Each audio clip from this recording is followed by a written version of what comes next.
ఏంటిది? గుమ్మడికాయ. ఆల్రెడీ నా పక్కనుందిగా, మళ్ళీ ఇంకోటి ఎందుకు? చంపుతాను వెధవా. అది దిష్టి తీయడానికి తీసుకొచ్చారు. ఏంటి దీంతోనా?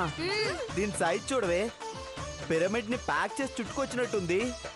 దీంతో దిష్టి తీయడమేంటే? అది ఇక్కడి ఆచారం బావగారు. ఏంటి పిరమిడ్ ని ప్యాక్ చేయడమా? ఒరే, ఊరికే విసిగించకుండా ఆ అమ్మాయి చెప్పినట్టు చేయరా. అవును బావగారు. నేను చేయను. ఆగండి ఆగండి ఆగండి. ఆచారం పాటించకుండా అడుగు కూడా లోపలికి పెట్టకూడదు. చూడబోతే నా కోసమే కనిపెట్టిన ఆచారంలో ఉంది. సర్లే తీయండి. వామ్మో వామ్మో, ఇది గుమ్మడికాయ కాదే, గ్రహాలు గడ్డు పెట్టే రాయి. దీన్ని నా చేతులు ఎందుకు పెట్టారు? దిష్టి తీయడానికి. దిష్టి మీరు కదా తీయాల్సింది. అబ్బా నిజమే, కానీ మా ఆచారం ప్రకారం మీరు మాకు దిష్టి తీయాలి. నువ్వే దిష్టి బొమ్మలో ఉన్నావు, మళ్ళీ నీకు దిష్టా? ఊరికే అన్నాలే, తొక్కల ఆచారం, నేను తీను. ఒరే, మరదలేదో ముచ్చట పడుతుంది, తీరా. తను ముచ్చట పడుతుంది, ఇక్కడ నాకు ముచ్చెమటలు పడుతున్నాయి. ఈ మాత్రం దానికేనట్రా? ఒకసారి దీన్ని మోయ్, ఆ తర్వాత మేము నీ పాడి మోయాల్సి వస్తుంది. అమ్మో, మరి ఇంత వీక్ అని తెలిస్తే ఎగతాలు చేస్తారా? మన పరువు పోకూడదన్నా, నువ్వు బ్రూస్లీ అంత గొప్పవాడివి అనుకోవాలన్నా దిష్టి తీయాల్సిందే. కానీ నువ్వు నా సిస్టరు కాదే, మరి నా పాలిట ఎనర్జీ బూస్ట్వి. ఓకే మర్దల్స్, కర్పూరం వెలిగించండి, కుమ్మేద్దాం.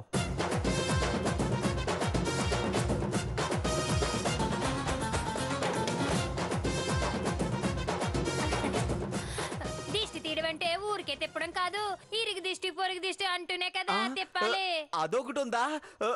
ఇరుగు దిష్టి, పొరుగు దిష్టి, పాల దిష్టి, పాలకోవా దిష్టి, పిచ్చుగుళ్ళ లేచి నీ జుట్టు దిష్టి, నీ పక్కనున్న ఈ దిష్టి బొమ్మ దిష్టి, మొత్తం పోవాలి.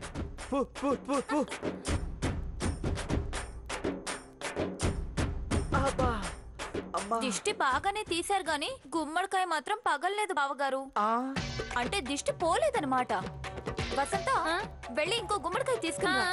చాలే, ఇదేమైనా నిమ్మకాయ సైజులో ఉందా? మా బామ్మ తలకాయ సైజులో ఉంది. ఇక నా వల్ల కాదు.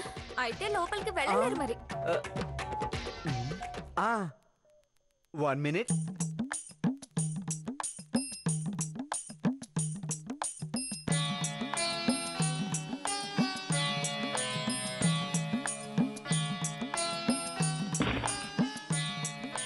Yes! ఇప్పుడు పదా. బావగారు, ఇంకొక ఆచారం ఉంది. మళ్ళీ ఏంటి? ఈ ఇంటికి కాబోయే అల్లుడు ఇలా షూస్ తో లోపలికి రాకూడదు. మరి షూస్ ని చేత్తో పట్టుకొని రావాలి. ఇదెక్కడ ఆచారం? ఇది ఇక్కడి ఆచారమే బావగారు. ఇది ఆచారం కాదు, నా గ్రహాచారం.